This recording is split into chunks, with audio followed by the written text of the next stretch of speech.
Kababy TV. Okay, it's me again, Miss Geraldine Villarasa. Okay po, nandito naman po ako ngayon sa isang barangay. Dito po ulit sa Tagkawayan, Quezon. Meron na naman po akong i-vlog na property ngayong araw na to. Mula po doon sa town proper ng Tagkawayan hanggang dito po sa area ay nasa 11 kilometers po ang layo niya. Then ang kalsada naman po dito is rough and cemented road. Ano po? Then, ito pong property na to ay may lawak po ito na 49,740 square meter. Ibig sabihin po ay kulang-kulang po siyang kaunti sa 5 ektarya. Then along Barangay Road po siya. Ano po? Then dito po sa Barangay Road, nasa 100 meters po ang frontage niya. Okay po, tara po at papasukin po natin ang 49,740 ng Tagkawayan, Quezon. Okay po. Yan po. Ito po yung frontage ng Barangay Road. Ano po, hagi po ng konti yung isang bahay na yan. Then ito pong bahay na to ay kasama na po yan sa property. Ayan, makikita po natin dito, meron po siyang langka. Then guyabano yung side na yon. Then ito po ang poste ng kuryente, kaya po wala tayong problema about po sa source of electricity. Okay po, ito naman po ay kay Mito or Star Apple. Okay, tara po at papasukin po natin yung area. Tara tay. Dito po muna kami sa kabilang side na to. Ito po ay ipinagmamalaki nila sa akin kasi maganda po ang source of water dito. Then napakarami po niyang fruit bearings na nakatanim. Rambutan at lansones po ang sabi ng caretaker dito. Ayan. Dito pa lang po sa bungad, ayan. Medyo po dito sa bungad ay kakaunti ang mga nyog, Pero ayan po, makikita naman po natin sa ating mga screen na marami po talaga siyang nyog. Tatay, ano to, lansones? Rambutan. Napakarami pong rambutan dito. Ang lalaki po ng puno niya, 100 na puno rambutan, 400 na lansones. Ang dami. Nasa 300 ka puno po ng rambutan at nasa 400 po na lansones ang nakatanim dito sa area. Ilang rambutan? Ay, ilang manggusto na tayo? Okay, at may 4 na puno po na mangustin. Ayan, meron na po ditong Star Apple ulit. At saka santol, mangga. Ayan, langka. Yan po ang nakikita ko dito sa bungad. Then, ayan po. May 3 puno po sila ditong durian. Ano po? Marang. Ano ba tatay, marang? Ayan po, ito rambutan po. Malamang sa malamang po pag ito ay namumunga, napakarami kasi ang laking puno. Ayan po ang mangustin na sinasabi ni tatay. Tapos yan tayo ay? Itong marang. Marang. Hindi ko po alam kung anong marang.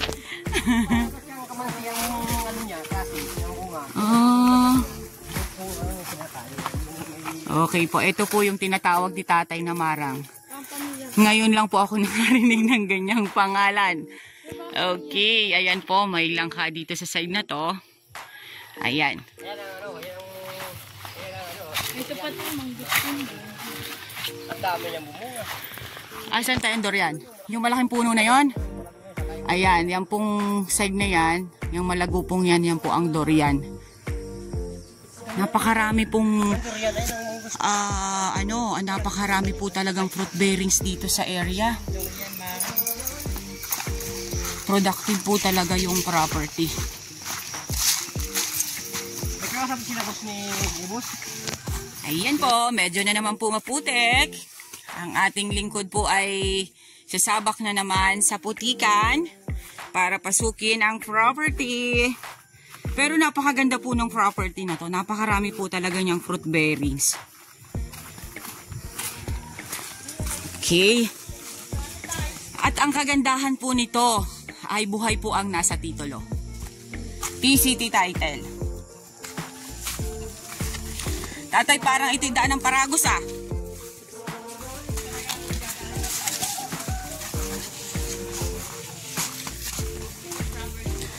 Dito po sa side na to, medyo tumalibis po ng konti. Ano po?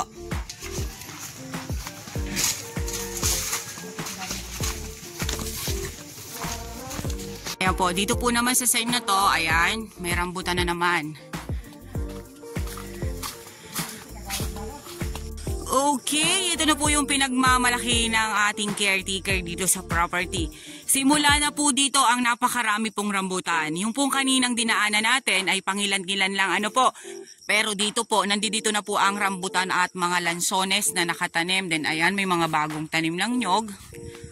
Talaga pong, ito po yung sinasabi niya na kung sa fruit bearings din lang daw po ang pag-uusapan ay napakarami po niyang tanim dito na rambutan at lansones. Wow! Oo nga. Pupunta tayo ng ilog. Ayun po, ang boundaries po nito is ilog. Ayan, ayan po yung mga rambutanan. Ayan. Sa mga naghahanap po na gusto po ay maraming fruit bearings na nakatanim, eto na po.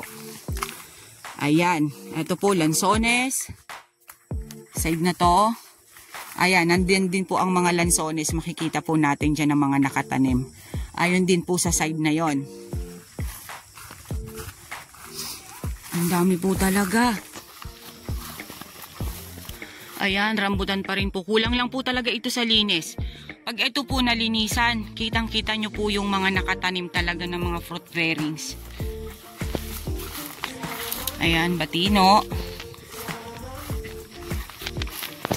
Okay.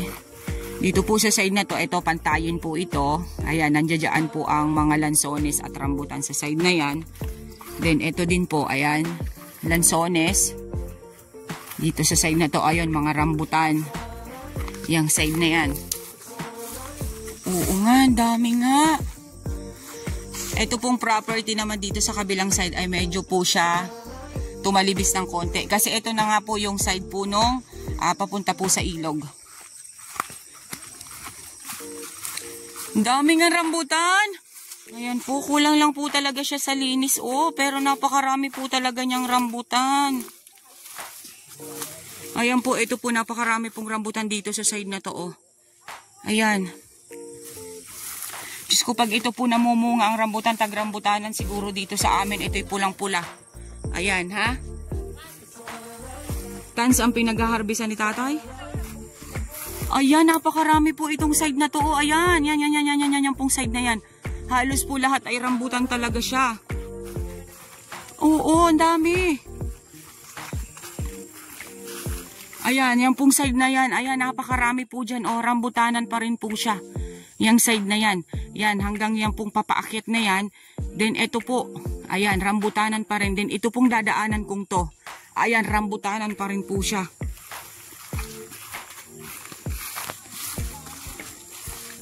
Medyo po tumalibis yung lupa niya dito. Kasi nga po, yun nga po sinasabi ko sa inyo. Yan po yung sa may ilog. Ayan, ang dami po talaga niya. Oh, sigurado ito pagka ito'y namunga. Talagang napakarami itong kung mamunga. Namumutik-tik po sa pula ito. Ayan, napakarami po niya, oh. Lalo na po pag ito ay nalinisan. Sus, napakaganda po nitong tingnan. Ayan po siya, oh. Napakaganda po nung area.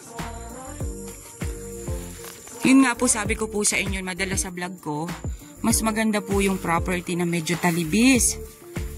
Kasi nga po, pag tayo po ay nagtanim ng mga halaman, nandito po ako ngayon sa ilalim ng rambutanan. Oh.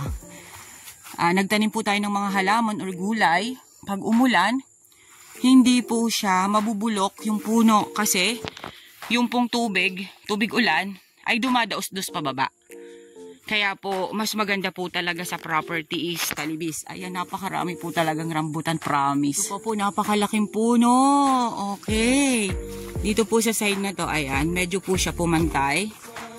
Then, ayan, mga rambutan again. Ang lalaking puno. Ang dami po niyang puno talaga dito sa side na to. Hanggang sa pataas pong yan, rambutan pa rin po yan.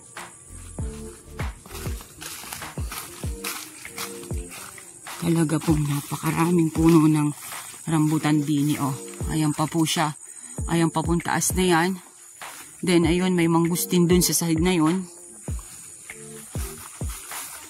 Then, ayan, ito pa.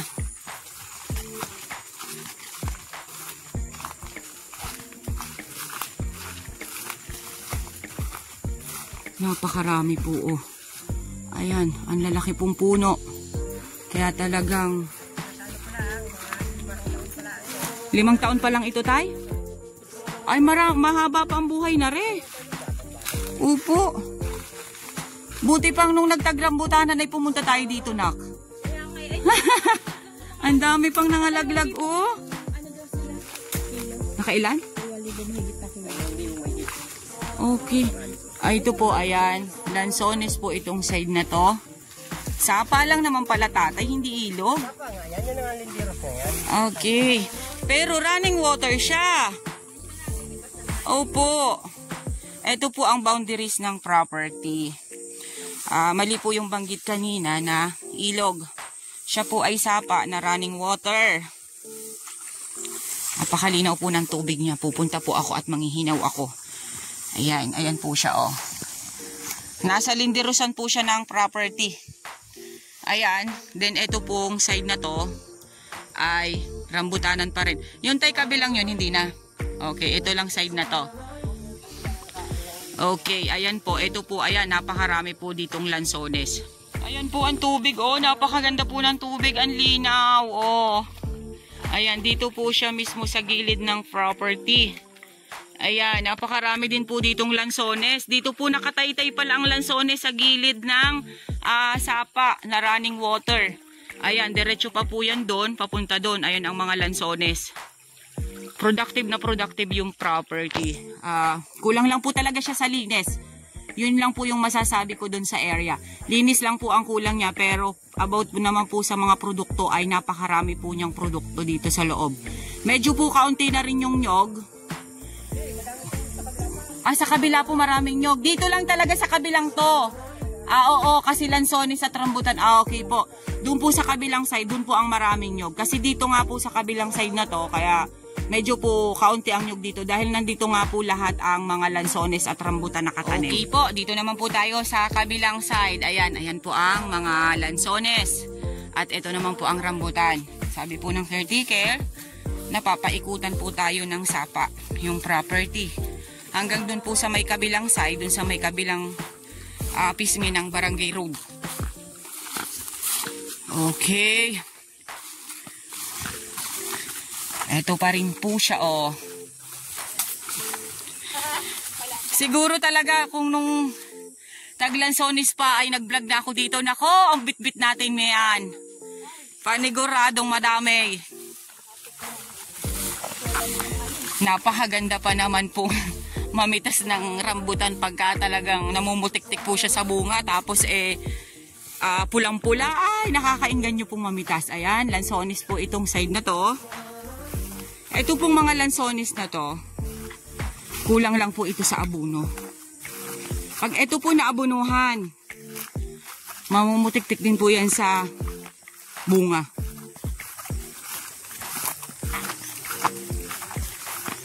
Ayan pa po siya, ayan. Dito po sa side naman na to, tumalibis po ulit siya. Ano po? Ayan, lansonisan pa rin po siya at rambutanan dyan sa side na yan.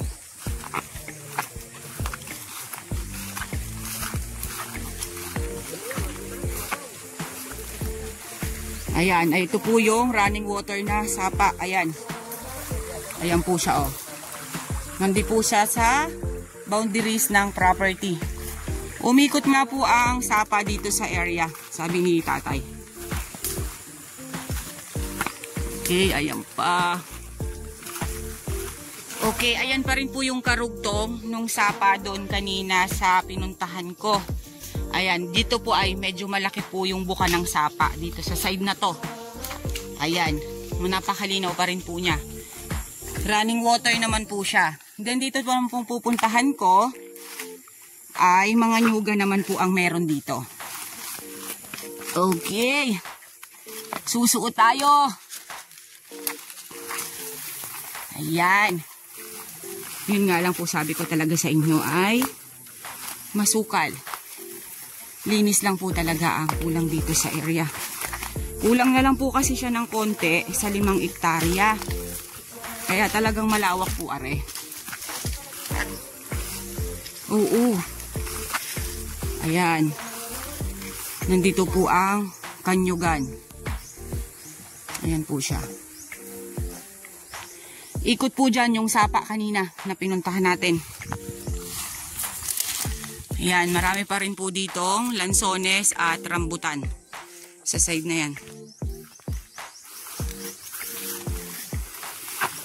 Ang daming nakakasukat. May dalanghita rin tayo. Okay, ayan po, may 3 puno po ng dalanghita.